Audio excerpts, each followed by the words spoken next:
ओम शांति। बाबा की 18 तारीख के महावाक्य हैं। बाबा ने कहा है, मीठे बच्चे, बाप आया है तुम्हें गुल गुल फूल बनाने। तुम फूल बच्चे कभी किसी को दुख नहीं दे सकते, सदा सुख देते रहो। प्रश्न है, किस एक बात में तुम बच्चों को बहुत बहुत खबरदारी रखनी है? बाबा कहते, मनसा वाचा कर्मणा, अपनी जबान पर बड़ी खबरदारी रखनी है। बुद्धि से विकारी दुनिया की सब लोकलाज, कुल की मर्यादाएं भूलनी है। अपनी जांच करनी है कि हमने कितने दिव्य गुण धारण किए हैं, लक्ष्मी नारायण जैसे सिविलाइज्ड बने हैं, कहाँ तक गुलगुल फूल बने हैं। ओम शांति। शिव बाबा जानते हैं ये हमारे बच्चे आत्माएं हैं। तुम बच्चों को आत्मा समझ शरीर को भूल शिव बाबा को याद करना है। शिव बाबा कहते हैं, मैं तुम बच्चों को पढ़ाता हूँ। शिव बाबा भी निराकार है, तुम आत्माएं भी निराकार हो। यहाँ आकर पाठ बजाते हो, बाप भी आकर पाठ बजाते हैं। ये भी तुम जानते हो, ड्रामा प्लान अनुसार बाप हमको आकर गुल गुल बनाते हैं। तो सब अवगुणों को छोड़ गुणवान बनना चाहिए। गुणवान कभी किसी को दुख नहीं देते हैं, सुना अनसुना नहीं करते हैं। कोई दुखी है तो उसका दुख दूर करते हैं। बाप भी आते हैं, सारी दुनिया के दुख दूर होने ही है। बाप तो श्रीमत देते हैं, जितना हो सके पुरुषार्थ कर सभी के दुख दूर करते रहो। पुरुषार्थ से ही अच्छा पद मिलेगा, पुरुषार्थ ना करने से पद कम हो जाएगा, वह फिर कल्पांतर का घाटा पड़ जाता है। बाप बच्चों को हर बात समझाते हैं। बच्चे अपने को घाटा डाले, ये बाप नहीं चाहता। दुनिया वाले फ़ायदे और घाटे को नहीं जानते, इसलिए बच्चों को अपने पर रहम करना है, श्रीमत पर चलते रहना है। बल बुद्धि इधर उधर भागती है तो भी कोशिश करो, हम ऐसे बेहद के बाप को क्यों नहीं याद करते। जिस याद से ऊंच पद मिलता है, कम से कम स्वर्ग में तो जाते हैं ना, परंतु स्वर्ग में ऊंच पद पाना है। बच्चों के माँ बाप कहते हैं ना, हमारा बच्चा स्कूल में पढ़कर ऊंच पद पाए। यहाँ तो किसको भी पता नहीं पड़ता, तुम्हारे संबंधी ये नहीं जानते कि तुम क्या पढ़ाई पढ़ते हो। उस पढ़ाई में तो मित्र संबंधी सब जानते हैं, इसमें कोई जानते हैं कोई नहीं जानते हैं। कोई का बाप जानता है तो भाई बहन नहीं जानते, कोई की माँ जानती है तो बाप नहीं जानता, क्योंकि ये विचित्र पढ़ाई है और विचित्र पढ़ाने वाला है। नंबरवार समझते हैं, बाप समझाते हैं, भक्ति तो तुमने बहुत की है, सो भी नंबरवार जिन्होंने बहुत भक्ति की है वही फिर ये ज्ञान भी लेते हैं। अब भक्ति की रस्म रिवाज पूरी होती है। आगे मीरा के लिए कहा जाता था, उसने लोकलाज कुल की मर्यादा छोड़ी। यहाँ तो तुमको सारे विकारी कुल की मर्यादा छोड़नी है, बुद्धि से सबका संन्यास करना है। इस विकारी दुनिया का कुछ भी अच्छा नहीं लगता। विकर्म करने वाले बिल्कुल अच्छे नहीं लगते, वे अपनी ही तकदीर को खराब करते हैं। ऐसा कोई पाप थोड़ी होगा, ऐसा कोई बाप थोड़ी होगा जो बच्चों को किसी को तंग करता हुआ पसंद करेगा, ना पढ़ता पसंद करेगा। तुम बच्चे तो जानते हो ना, वहाँ ऐसे कोई बच्चे होते ही नहीं है। नाम ही देवी देवता है, कितना पवित्र नाम है। अपनी जांच करनी है, हमारे में दैवी गुण है, सहनशील भी बनना होता है। बुद्धि योग की बात है ना, ये लड़ाई तो बहुत मीठी है। बाप को याद करने में कोई लड़ाई की बात ही नहीं। बाकी हाँ, इसमें माया विघन डालती है, उनसे संभाल करनी होती है। माया पर विजय तो तुमको भी पानी है ना। बाबा कहते माया से विजयी बनेंगे तभी मार्क्स जमा होंगे। तुम जानते हो, कल्प कल्प हम जो कुछ करते आए हैं बिल्कुल एक्यूरेट वही पुरुषार्थ चलता है। जो कल्प कल्प चलता आया है। तुम जानते हो, अभी हम पद्मा पदम भाग्यशाली बनते हैं, फिर सतयुग में अथाह सुखी रहते हैं। कल्प कल्प बाप ऐसे ही समझाते हैं। ये कोई नई बात नहीं, ये बहुत पुरानी बात है। बाप तो चाहते हैं बच्चे पूरा गुलगुल बने। लौकिक बाप की भी दिल होगी ना, हमारे बच्चे गुलगुल बने। पारलौकिक बाप तो आते ही हैं कांटों को फूल बनाने, तो ऐसा बनना चाहिए ना। मनसा वाचा कर्मणा, जवान पर भी बहुत खबरदारी चाहिए। हर एक कर्म इंद्रिय पर बड़ी खबरदारी चाहिए। माया बहुत धोखा देने वाली है, उनसे पूरी संभाल रखनी है। बड़ी मंजिल है, आधा कल्प से क्रिमिनल दृष्टि बनी है, उनको एक जन्म में सिविल बनाना है। जैसे इन लक्ष्मी नारायण की है, ये सर्वगुण संपन्न है ना, वहाँ क्रिमिनल दृष्टि होती नहीं, रावण ही नहीं। ये कोई नई बात नहीं, तुमने अनेक बार ये पद पाया है। दुनिया को तो बिल्कुल पता ही नहीं कि ये क्या पढ़ते हैं। पाप तुम्हारी सब आशाएं पूर्ण करने आते हैं। अशुभ आशाएं रावण की होती हैं, तुम्हारी हैं शुभ आशाएं। क्रिमिनल आए बाबा कहते क्रिमिनल आश कोई भी नहीं होनी चाहिए। बच्चों को सुख की लहर में लहराना है।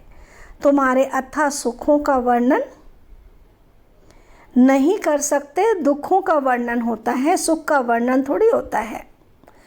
तुम सब बच्चों की एक ही आश है कि हम सब पावन बने। कैसे पावन बनेंगे, सो तुम बच्चे जानते हो कि पावन बनाने वाला एक बाप ही है, उसकी याद से ही पावन बनेंगे। फर्स्ट नंबर नई दुनिया में पावन ये देवी देवता ही है। पावन बनने में देखो ताकत कितनी है। तुम पावन दुनिया का राज्य पाते हो, इसलिए कहा जाता है इस देवता धर्म में ताकत बहुत है। ये ताकत कहाँ से मिलती है? सर्वशक्तिमान बाप से। घर में तुम मुख्य 2-4 चित्र रख बहुत सर्विस कर सकते हो। वह समय आएगा, कर्फ्यू आदि ऐसे लग जाएगा जो तुम कहाँ आ जा भी नहीं सकेंगे। तुम हो ब्राह्मण, सच्ची गीता सुनाने वाले। नॉलेज तो बड़ी सहज है। जिनके घर वाले सब आते हैं तो वहाँ शांति लगी पड़ी है, उन्हों के लिए तो बहुत सहज है। 2-4 मुख्य चित्र घर में रखे हो। ये चित्र गोला, झाड़ और सीढ़ी का चित्र भी काफ़ी है। उनके साथ गीता का भगवान श्री कृष्ण नहीं है, वह भी चित्र अच्छा है। कितना सहज है ना, कितना इसमें सहज है। बाबा कहते इसमें कोई खर्चा भी नहीं होता है। चित्र तो रखे हैं, चित्रों को देखने से ज्ञान स्मृति में आता रहेगा। कोठरी बनी पड़ी हो, माना बाबा का कमरा बना पड़ा हो, उसमें भल तुम सो भी जाओ। अगर श्रीमत पर चलते रहो तो तुम बहुतों का कल्याण कर सकते हो। कल्याण करते भी होंगे, फिर भी बाप रिमाइंड कराते हैं ऐसे से तुम कर सकते हो। ठाकुर जी की मूर्ति रखते हैं ना, इसमें तो फिर समझाने की बातें हैं। तो जन्म जन्मांतर तुम भक्ति मार्ग में मंदिरों में भटकते रहते हो, परंतु ये पता नहीं कि ये कौन है। मंदिरों में देवियों की पूजा करते हैं, उनको ही फिर पानी में जाकर डुबोते हैं। कितना अज्ञान है। पूज्य की पूजा कर फिर उन्हों को उठाकर समुद्र में डाल देते हैं। गणेश को, माँ को, सरस्वती को। ये क्या कर रहे हो? बच्चों को तो नफरत आनी चाहिए, जबकि बाप इतना समझाते हैं। मीठे मीठे बच्चों, तुम ये क्या करते हो? पूजा भी करते हो, फिर उन्हें डुबो भी देते हो। बाप बैठ बच्चों को कल्प कल्प ये बातें समझाते, रियलाइज़ कराते हैं। तुम क्या करते हो?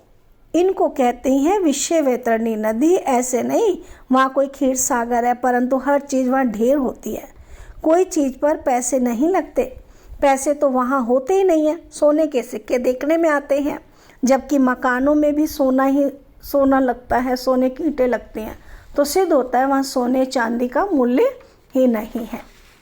यहाँ तो देखो कितना मूल्य है। तुम जानते हो एक एक बात में वंडर है।